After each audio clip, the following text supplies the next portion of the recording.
एक आदमी तेज कदमों के साथ रास्ते पर चलता जा रहा था, पर तभी अचानक बारिश होने लगी।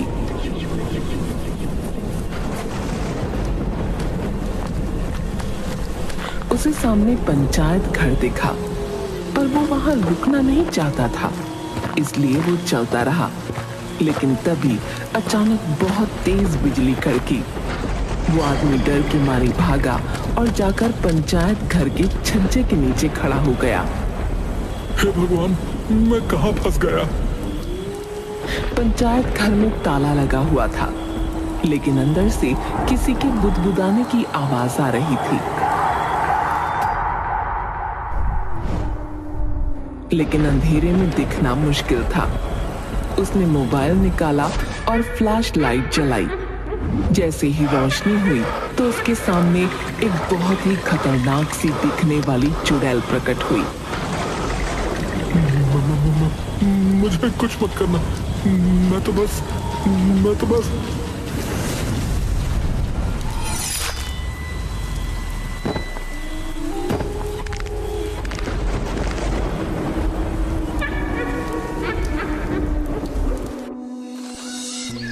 मालगंज नाम के गांव में एक पंचायत घर था, जहां विवेक सचिव की पोस्ट संभालने आ रहा था।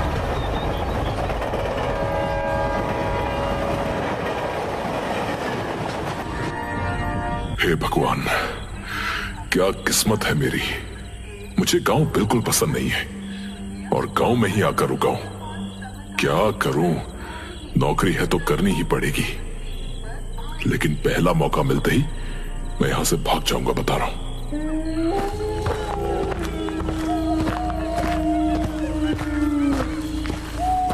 क्या रोड है ये?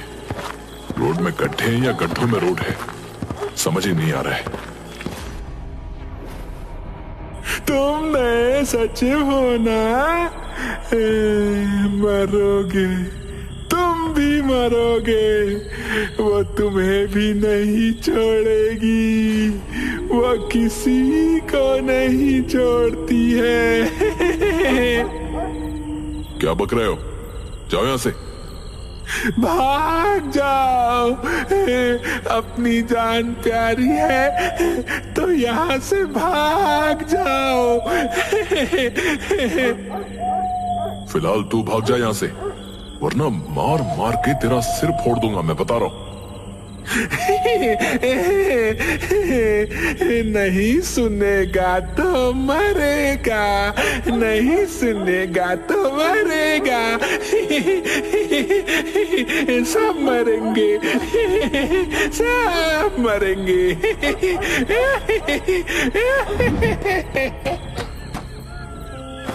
विवेक उस पागल आदमी से पीछा छुड़ाकर पंचायत घर पहुंचता है। अरे सर, आप आ गए? आइए आइए, मैं बहुत समय से आपका इंतजार कर रहा था। हाँ ठीक है, पंचायत घर का दरवाजा खोलो।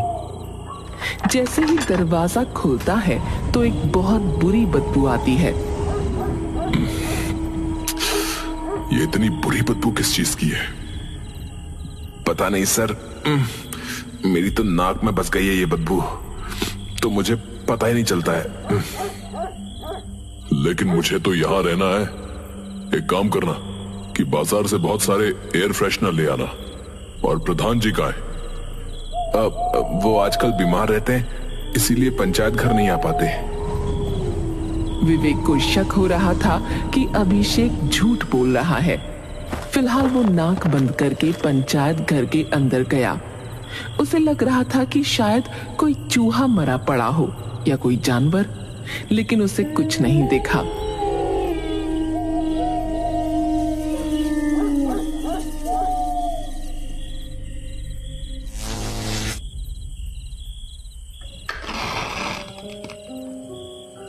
यार अभिषेक, मैं तो समझ ही नहीं पा रहा हूं कि मैं यहां रहूंगा कैसे।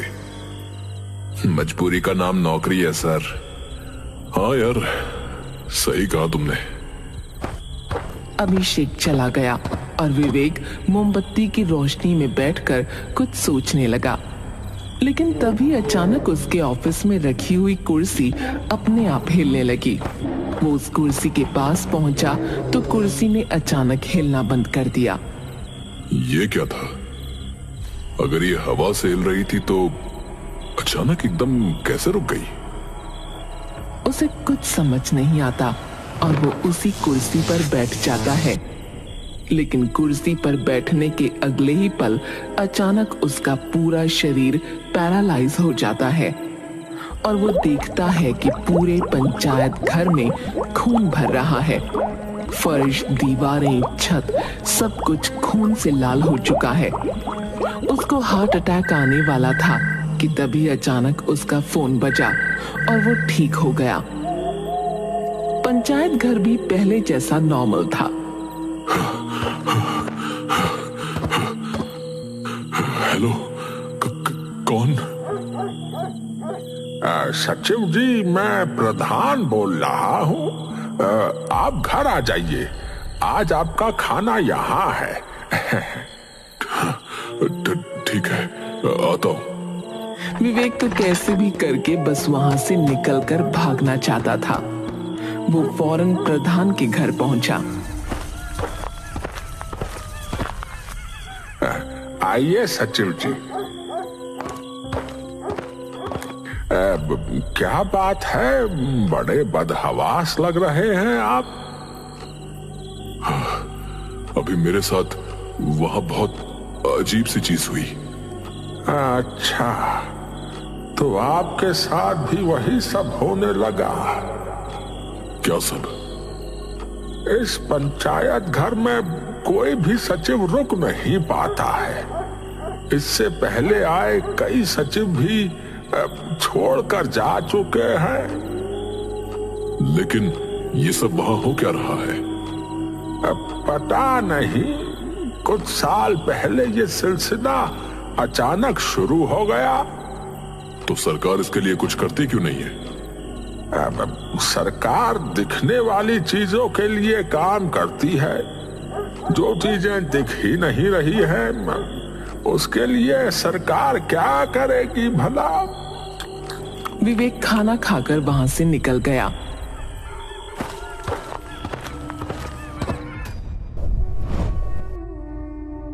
रास्ते में उसे अचानक बिल्ली के रोने की आवाज आई। उसने चारों तरफ घूम कर देखा, लेकिन कहीं कोई बिल्ली नहीं थी। तभी उसके कंधे पर किसी ने हाथ रखा और वो झिझक गया। अरे क्या हुआ सर? आप डर क्यों रहे? मैं हूं अभिषेक। नहीं, मैं वो बिल्ली के रोने की आवाज से थोड़ा घबरा गया था, पर मैंने तो किसी बिल्ली को रोते हुए नहीं सुना सर। फिलहाल आप मुझे यूं ही दिख गए तो मैंने सोचा आपसे मिल लूं। चलिए मैं चलता हूं। हाँ, अच्छा ठीक है, ऐसे डराया मत करो यार।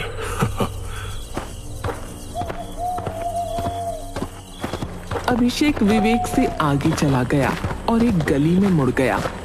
विवेक अभी 2 ही कदम चल पाया था कि फिर से उसके कंधे पर किसी ने हाथ रखा।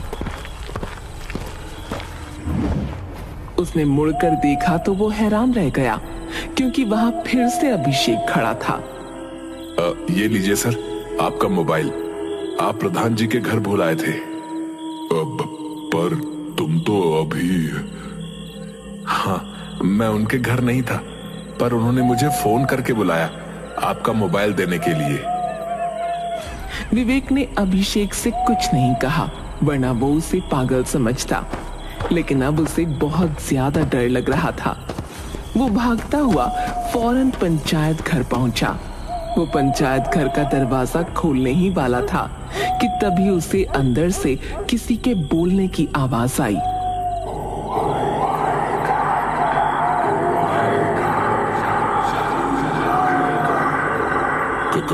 कौन है?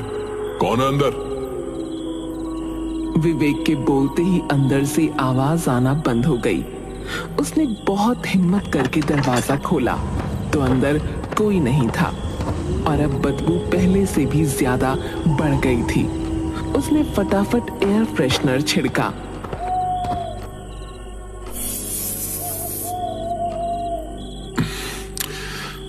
आखिर ये बदबू आ कहां से रही है? मुझे पता लगाना ही पड़ेगा। विवेक बदबू का स्रोत पता लगाने की कोशिश कर रहा था तो उसे एक कमरा दिखा जिसमें ताला लगा था। लगता है बदबू इसी में से आ रही है, पर इसमें तो ताला लगा हुआ है। प्रधान जी को कॉल करनी पड़ेगी। विवेक प्रधान को कॉल करता है लेकिन प्रधान साफ मना कर देता है कि वो दरवाजा नहीं खोला जा सकता। उसकी चाबी खो चुकी है। अब उसके पास कोई चारा नहीं बचा। उसे नींद भी आ रही थी, इसलिए वो लेटकर सो जाता है।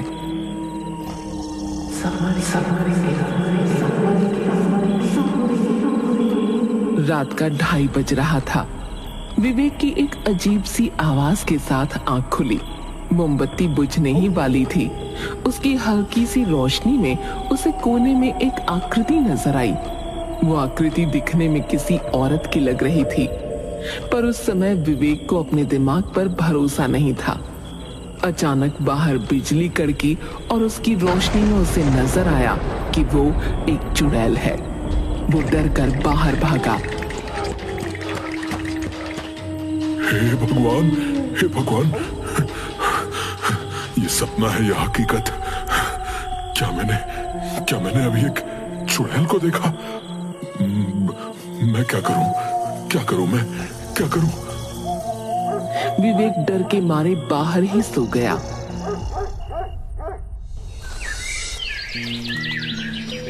अगली सुबह अभिषेक ने आकर विवेक को उठाया। क्या बात है सर, बाहर क्यों सो रहे? तुम मानोगे नहीं अभिषेक, मैंने रात अपने कमरे में एक चुड़ैल को देखा था। क्या सर, आप भी चलिए अंदर चलिए। विवेक डरते डरते अंदर गया और जैसे ही अपनी कुर्सी पर बैठा तो अचानक उसे बेचैनी होने लगी। चीखों की आवाजें उसे सुनाई देने लगी और उसका शरीर फिर से पैरालाइज्ड होने लगा। तो वो उठकर खड़ा हो गया। यहाँ आखिर दिक्कत क्या है? पता नहीं सर, मुझे तो लगता है इस सब में प्रधान जी का हाथ है, इसीलिए वो यहाँ कभी नहीं आते। तुम सही कह रहे हो, क्योंकि कल मैं उनके घर गया था तो वो बिल्कुल ठीक थे, पर फिर भी यहाँ नहीं आए। खैर जो भी हो, अब मैं यहाँ एक तांत्रिक को बुलवाऊंगा, वरना मैं यहाँ रह नहीं पाऊंगा। दिन भर का काम निपट जाने के बाद विवेक शाम में एक तांत्रिक को बुलवाता है। वो तांत्रिक उस चुड़ैल को अपने वश में करने की और उससे बात करने की कोशिश करता है। चुड़ैल, सामने आ, तो इस बाबा से बच नहीं पाएगी। मैंने तुझ जैसी हजारों चुड़ैलों का काम तमाम किया है। तांत्रिक उस चुड़ैल को वश में करने में कामयाब हो जाता है, पर वो चुड़ैल कुछ भी बताने को तैयार नहीं थी। बड़ी मुश्किल से उसने बताना शुरू किया। ये सब प्रधान की वजह से है। उसने 10 साल पहले अपने साले को सचिव बनाने के लिए नियुक्त हुए सचिव को मरवा दिया था और तब उस सचिव के भाई ने सचिव की कुर्सी पर टोना कराया था। मैं तब से यही हूँ। मेरा काम है किसी भी सचिव को इस कुर्सी पर ना बैठने देने का। ये टोना किसने कराया था? उसका नाम बता। नहीं, बता। नहीं। ये कुछ नहीं बताएगी। इसे कैद कर लीजिए या भस्म कर दीजिए। अरे यहाँ क्या हो रहा है? अरे तुम्हें पता अभिषेक, इस कुर्सी पर किसी ने टोना कराया है, जिस वजह से ये चुड़ैल यहाँ किसी सचिव को रहने नहीं देती है। अच्छा, ऐसी बात है? तो अब तक इतने सचिवों को इस चुड़ैल ने मारा है। मैं अभी इसे बताता हूं। अरे नहीं, तुम रहने दो।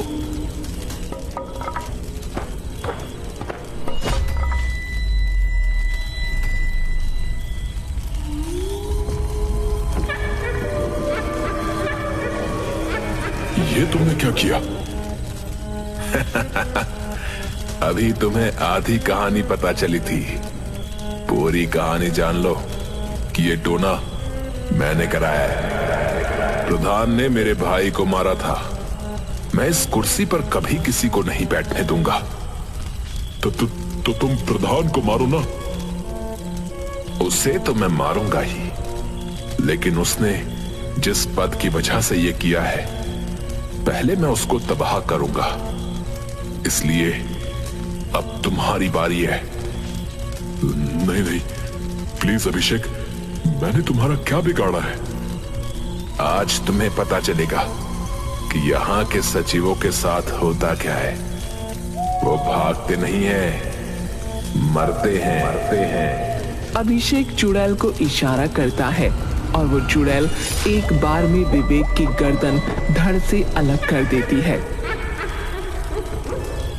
फिर वो बंद पड़े कमरे को खोलती है। कमरा पूरी तरह से लाशों से भरा हुआ था। उसमें अब एक लाश विवेक की भी थी और कमरा फिर से बंद हो गया था।